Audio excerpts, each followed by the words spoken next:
jornalismo, a cultura, o empreendedorismo e a filantropia, sem esquecer a música. Como é que todos esses elementos podem, em conjunto, contribuir para o desenvolvimento da comunidade negra, não apenas no Brasil, mas igualmente em Angola?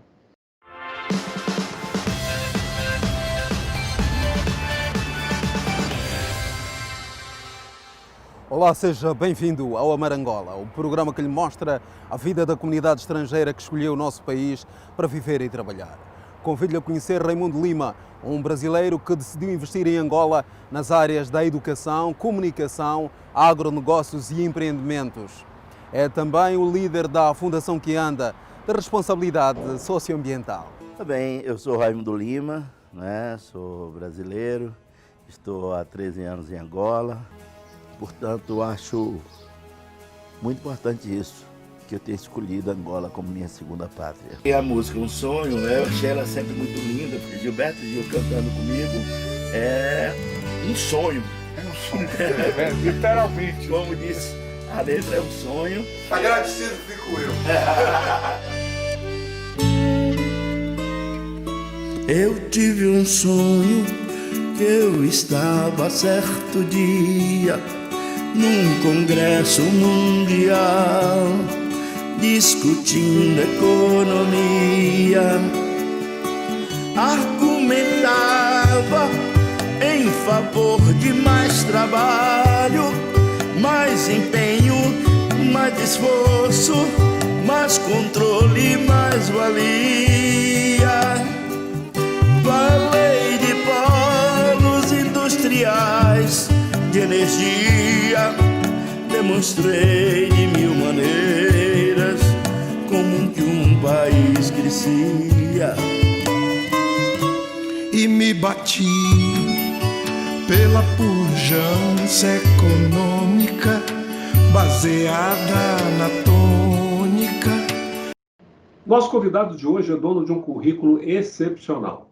Formado em comunicação e pós-graduado em direito eleitoral, tem atuado em diversas iniciativas empresariais, algumas delas de caráter social e filantrópico, tanto em sua terra natal, a Bahia, como também do outro lado do Atlântico, em Angola, onde também tem exercido a consultoria para órgãos do governo.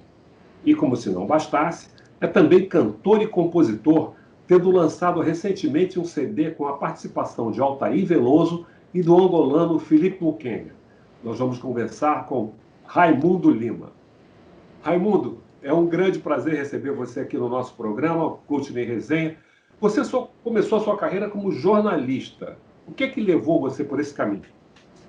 Muito prazer falar com vocês, um prazer enorme falar com os telespectadores. Olha, para mim, o jornalismo era uma coisa que eu faria com prazer. Por isso eu optei por fazer na universidade o curso de comunicação social, com habilitação para jornalismo. E aí pratiquei o jornalismo sempre com muita satisfação, porque o bom é você fazer aquilo que você gosta, porque aí você faz sempre com prazer, e aí você vive bem, mesmo que a profissão não lhe dê rendimentos muito grandes, que não lhe dê grandes retornos materiais, mas enquanto você está trabalhando, você está tendo prazer. Então, por isso eu fiz jornalismo. Então, fui jornalista até agora, na prática, durante muitos anos, na realidade, até 20 anos atrás. Eu sou jornalista por profissão, depois eu fiz pós-graduação em Direito Eleitoral, mas terminei não praticando propriamente. Mas explica essa coisa, direito eleitoral, por quê? Bom, porque em jornalismo, eu sempre fiz jornalismo econômico e político.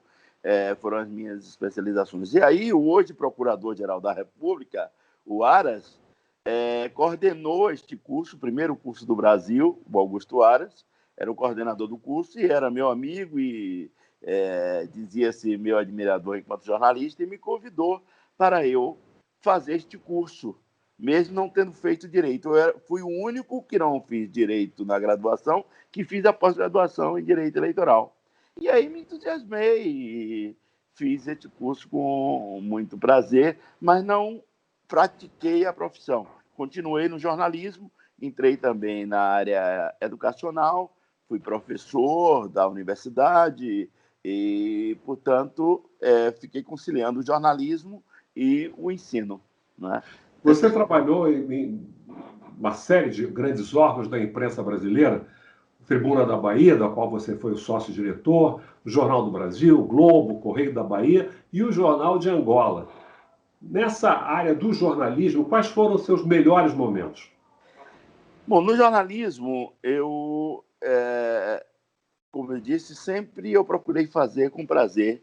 E quando você faz tudo que deve ser bem feito. Se você faz com vontade, tudo que você faz termina lhe dando satisfação. Então fica difícil dizer qual aquele momento. Não é? Eu fui também presidente do Sindicato de Jornalistas da Bahia, onde eu liderei a maior greve de jornalistas do Brasil naquela ocasião. Foi um outro momento. 1988, não foi isso?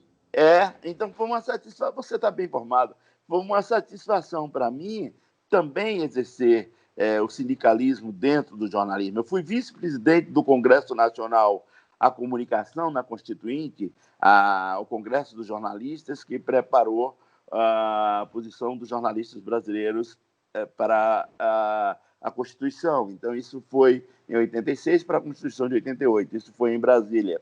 Eu fui eleito pelos líderes dos jornalistas do Brasil inteiro. Então, esses foram momentos que eram uma mistura de sindicalismo e de jornalismo. No jornalismo, propriamente, eu tive momentos que podem ser de felicidade e até de infelicidade pessoal, mas que profissionalmente foram coberturas que me deixaram muito felizes enquanto profissional. Então, não dá para o grande público entender um pouco isso. Por exemplo, coisas que nós descobrimos, não é? Por exemplo, descoberta das maiores minas aqui que eu fiz. Eu ganhei um prêmio Abranf de imprensa da Associação Brasileira de Metais Não Ferrosos por uma grande matéria que eu fiz de página inteira no Jornal do Brasil sobre metais não ferrosos aqui na Bahia. Nós também, a Caraíba Metais, por exemplo, nós também fizemos matérias sobre denúncias importantes. Eu fiz uma matéria enorme sozinho, de 24 páginas no Jornal do Brasil, sozinho, matéria sobre cacau na Bahia, um grande apanhado sobre o cacau, uma edição especial. Fiz uma edição sozinho também sobre petroquímica. Então, coisa assim de 16 páginas, de 8 páginas do Jornal do Brasil. Então, foram trabalhos que consumiam muito o meu tempo, mas que me davam muito prazer também quando via o resultado, entendeu?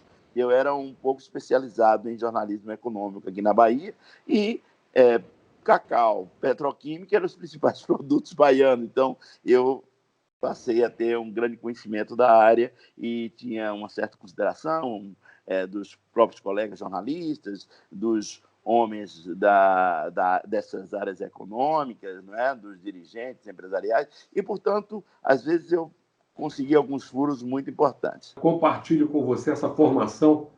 Eu sou formado também em comunicação, no caso, comunicação e editoração pela Universidade Federal do Rio de Janeiro, mas isso foi algo que veio desde criança, com aquela... Eu sempre tive a coisa do escrever, ler e escrever. Foi assim com você? A leitura, a escrita? Eu sempre escrevi muito. Olha, o primeiro jornal que eu fiz, eu tinha 9 anos de idade. Era o jornal da escola, um jornal mural. Depois eu fui escoteiro, eu fiz o jornal do grupo de escoteiro aos 11 anos.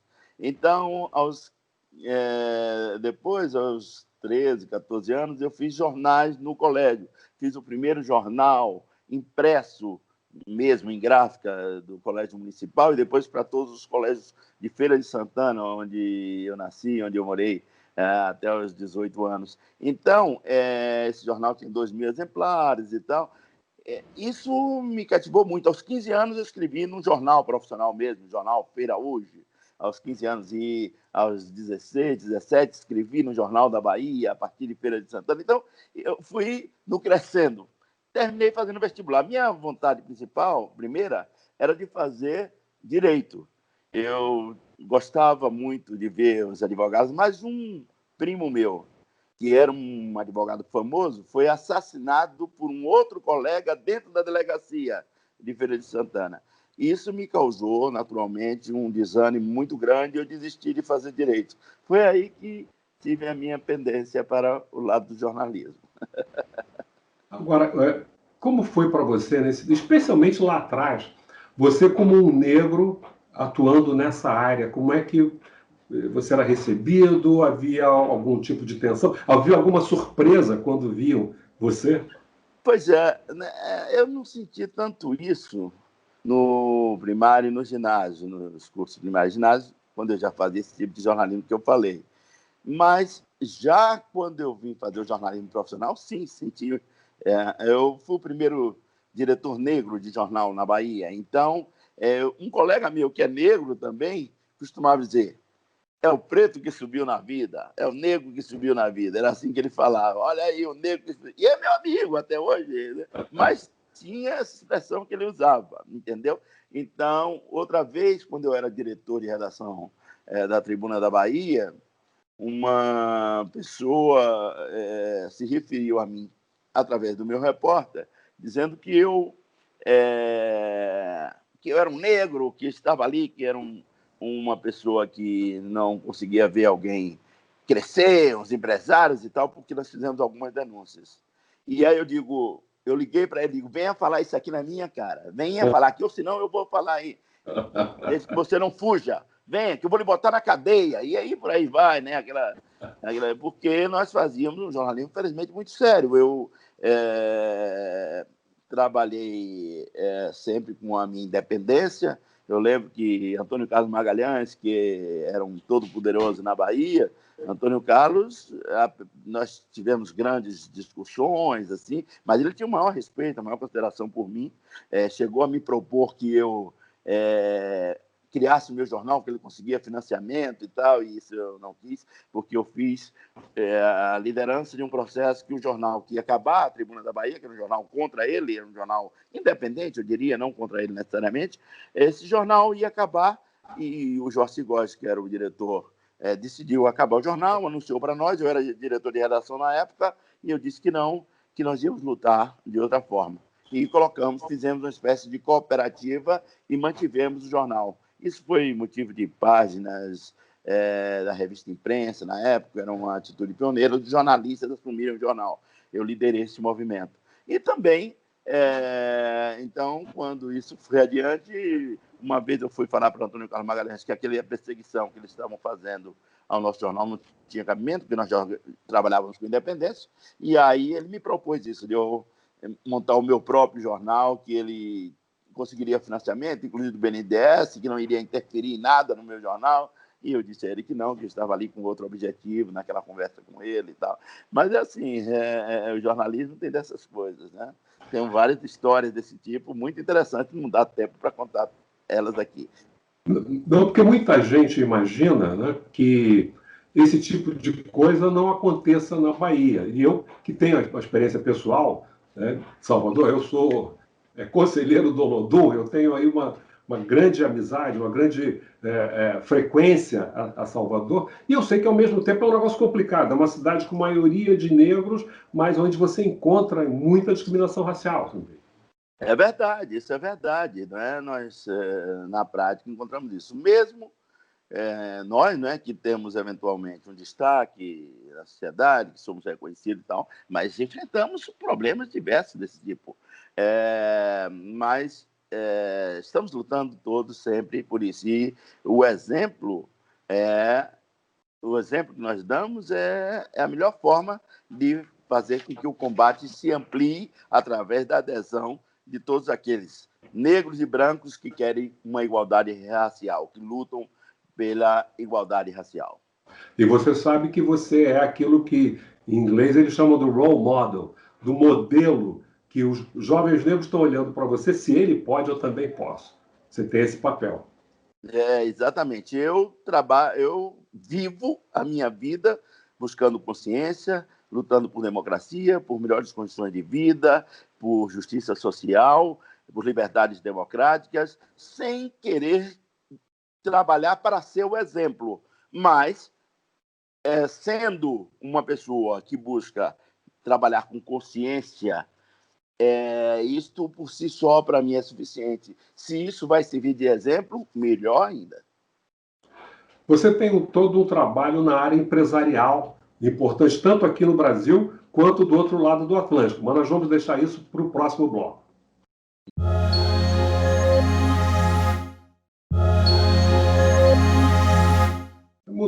E o mundo empresarial? Como é que isso entrou na sua vida? Pois é, meio por acaso. Eu era aqui professor da universidade, eu era também diretor da Tribuna da Bahia e fui chamado para fazer a reforma do Jornal de Angola. Então, como técnico, né? Porque eles diziam que era um jornal paquidérmico, tinha 700 e tantos funcionários, e como eu consegui colocar em funcionamento, está vivo até hoje, o jornal Tribuna da Bahia, que estava para morrer, e nós, digamos assim, quase que ressuscitamos, era um jornal mais ou menos do mesmo tamanho, eu trabalhava aqui com 90 e poucas pessoas, 96 pessoas. Então, lá com 780, não conseguiam fazer o jornal crescer, evoluir, modernizar. E foi um marco, então, um desafio, eu gosto de desafios, e fui lá para Angola para fazer esse trabalho de reforma do Jornal de Angola. Trabalhei durante 3 anos nisso, depois eu parti para uma carreira solo, digamos assim, né? Quando eu fui atuar como profissional, criei uma empresa de clipagem multimídia, a primeira de lá de Angola, e apresentava, portanto, um produto novo, porque era um clipe que fazia com que as pessoas que estivessem fora de Angola ou dentro de Angola pudessem acompanhar tudo o que acontecia através de, acho que eram 6 boletins impressos, digitais, e também boletins com 6 edições, né? E também com vídeos. Então, você estava no Japão, por exemplo, um embaixador, e podia ter acesso a todas as informações de Angola. Então, isso há 20 anos atrás era uma grande novidade e as pessoas adoraram esse trabalho que nós criamos lá em Angola. Bom, então, dessa forma, eu passei a depois trabalhar também na área de educação, porque eu dava formação também, né? Media training também para autoridades, para ministro, já tinha... eu era professor aqui de media training antes, né? Há mais de 2 décadas, para a Petrobras, por exemplo. Fui apontado pelos alunos como o melhor professor de media training na época, com 94% de aprovação, de índice de aprovação. E aí, com tudo isso, eu terminei sendo chamado pelo ministro da Educação para entrar num projeto que eles tinham lá de alfabetização e aceleração escolar.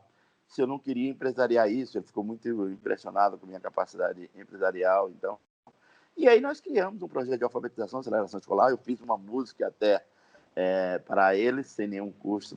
Eu ofereci tanto os meus direitos quanto 4.000 exemplares de vídeo e de CDs, que ajudaram a ampliar os alfabetizados, né? Diminuímos bastante o índice de analfabetismo no país. Essa foi uma pequena contribuição só. Claro que quem fazia isso era o Ministério da Educação, eram milhares de voluntários, né? Apenas eu tinha uma empresa que prestava consultoria na formação de formadores e também achei que era importante colocar música para estimular as pessoas a participarem desse projeto. E aí foi um grande sucesso. As televisões todas, rádios, e nas ruas as pessoas cantavam a minha música. Alfabetizar para ser mais gente, alfabetizar para crescer, alfabetizar para ir à frente,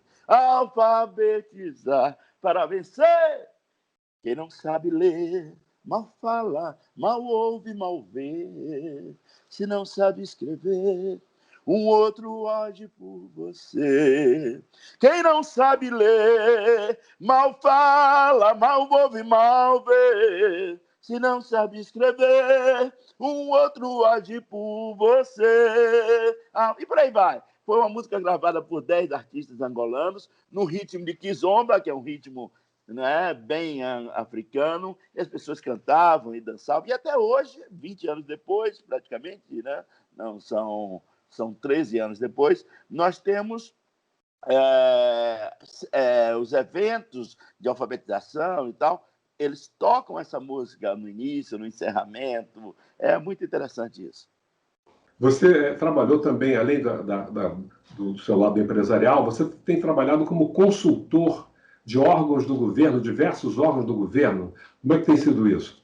Eu trabalhei muito mais anteriormente, antes de eu ter... Eu sou presidente do Grupo Aldeia, um grupo empresarial, né? Que agora a crise econômica lá é muito grande e os negócios estão praticamente paralisados, quase todos, né? Nós trabalhamos com educação, com comunicação, com desminagem, nós tiramos minas explosivas, nós temos uma empresa chamada RLZ, Desminagem. As minas que restaram ainda muito, porque foram muitos anos que o NITEM espalharam minas por um lado e para o outro, e para tirar essas minas não é tão fácil, né? Mas hoje, como o crescimento econômico, as construções diminuíram muito, também se faz menos desbravamento, consequentemente, se faz menos desminagem. Então, do ponto de vista do trabalho propriamente para desminagem, diminuiu muito a contratação. Mas, então, voltando, nós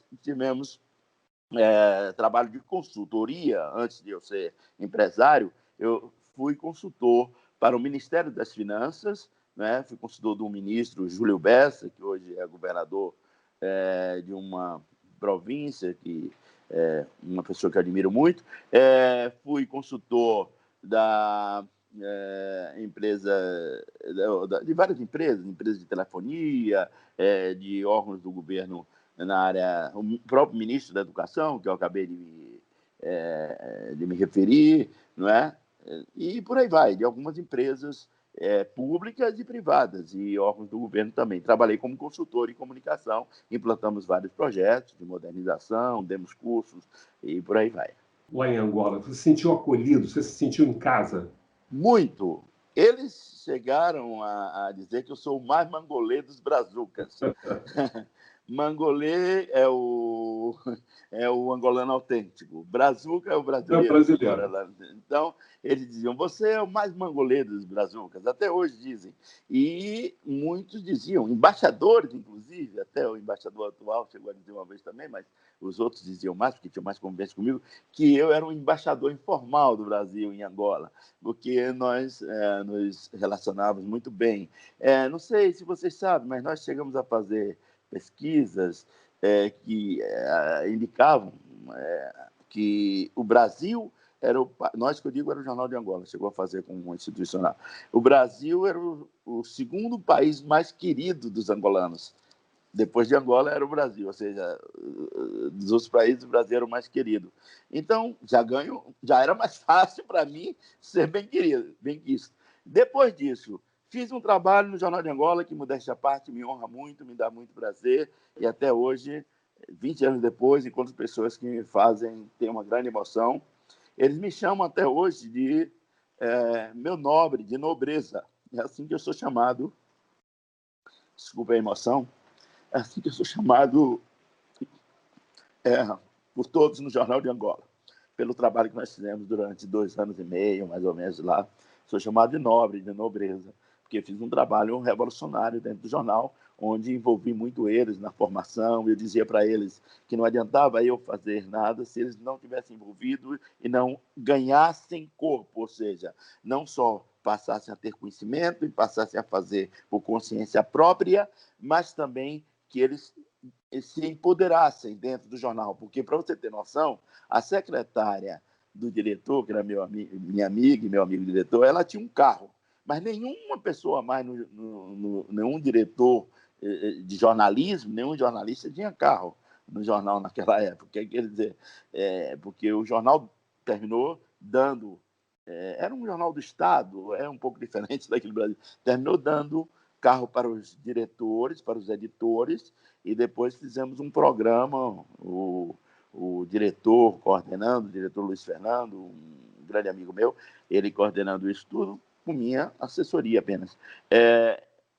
Concedeu, por exemplo, programas de financiamento para que os subeditores e repórteres especiais pudessem também comprar carros e tal. Luiz Fernando hoje é porta-voz da Presidência da República lá em Angola. Dentro disso tudo, o empresário, o jornalista, o consultor, onde é que entra o Rally? Pois é. Como empresário, né, eu fui eleito 5 vezes presidente da Assembleia Geral da Associação dos Empresários Brasileiros de Angola, a AEBRA. E você levou muita gente para lá, né? Sim. Eu levei brasileiros como presidente do Grupo Aldeia, né, um grupo empresarial. Cheguei a levar, num só ano, 256 brasileiros, né, para atuar, sobretudo na formação de formadores, no ensino técnico profissional, na alfabetização, mas também em outras áreas, né? Em diversas áreas, na comunicação. Eu tive várias empresas de comunicação que não me davam dinheiro, a bem da verdade, mas me davam um prazer, empresas de vídeo, produtores de vídeo, essa de clipagem multimídia e por aí vai. Bom, eu tive também uma fundação que anda, uma fundação de responsabilidade social, uma fundação que fez muitas coisas interessantes, inclusive o mais importante desses trabalhos que ficou, eu acho que foi a implantação de uma unidade para jovens marginalizados com a Fundação São José de Clani, de umas freiras, que nós construímos uma unidade com 14 espaços, né, onde se faz trabalhos sociais. Então, isso foi um trabalho muito interessante. O arcebispo, o ministro da Educação foram na inauguração e eu fiquei muito feliz com esse trabalho que nós fizemos. Eu levei muitos artistas, porque eu fui coordenador de uma Semana do Brasil. Era a mais longa semana comemorativa da independência do Brasil no mundo, porque eram 7 dias de comemoração. Você tem uma grande comemoração nos Estados Unidos, né, que é o Brazilian Day, mas é um dia só. E nós fazíamos uma semana inteira, gastronomia, atividades culturais diversas, debates econômicos, debates sociais envolvendo ministros, envolvendo ministros daqui, do Brasil, ministros de Angola, envolvendo empresários, envolvendo líderes populares, uma coisa muito bonita. E nós tivemos muitos shows. Nós levamos Jorge Aragão, Jorge Versilo, Olodum, levamos outros menos conhecidos, como a Banda de Boca, aqui na Bahia, mas que é um trabalho maravilhoso, uma banda que só faz tudo com a boca, inclusive os instrumentos. Levamos muitos outros artistas, alguns de renome, outros de nomes menores, Elba Ramalho, e muitos artistas, realmente, nós levamos durante esse período. E Geraldo Azevedo, fizeram shows maravilhosos lá em Angola. E nós tivemos, então, a oportunidade também de fazer, por exemplo, talentos brasileiros. Eram brasileiros que moravam em Angola e que não tinham nome propriamente, que cantavam. Entre eles, eu também cantei. E aí nós tivemos a oportunidade. Eu cantei lá e fui muito bem apreciado por muita gente. Tinha um pequeno fã-clube que gostava sempre que eu cantasse. Aí eu me estimulei a cantar. Eu já tinha... Quando cheguei aqui no Brasil, em 2018, eu gravei uma música, Hexa, com o Armandinho Macedo, da Cor do Som, do Dodô e Osmar. Ele me acompanhando na guitarra baiana. Eu gravei uma Hexa, a música que eu fiz para a seleção brasileira, né? Hexa, Hexa. O Brasil este ano vai ser Hexa, Hexa, Hexa. O Brasil este ano vai ser Hexa. Nosso time não tem tempo ruim. Ai, ai, ai, meu Deus, vai ser assim. Quem enfrentar o canarinho nem se assanha. Toma uma surra, com certeza apanha, porque é Hexa. E por aí vai. E gravei, então, o ano passado, um CD, chama-se Surpreendente, e aí que entra o Felipe Mukenga, gravou comigo Umbi, Mushima, tivemos também o grande Altair Veloso, que fez uma música em minha homenagem chamada O Guerreiro, lindíssima. Tem o Targino Gondim, que é um grande mestre do forró aqui, cantou uma música que eu compus, Pimenta Rosa, com Fernando Oliveira, e por aí vai. Então, eu gravei, por exemplo, com o Felipe Muquenga, Umbi Umbi. Posso cantar um trechinho aqui? Manda.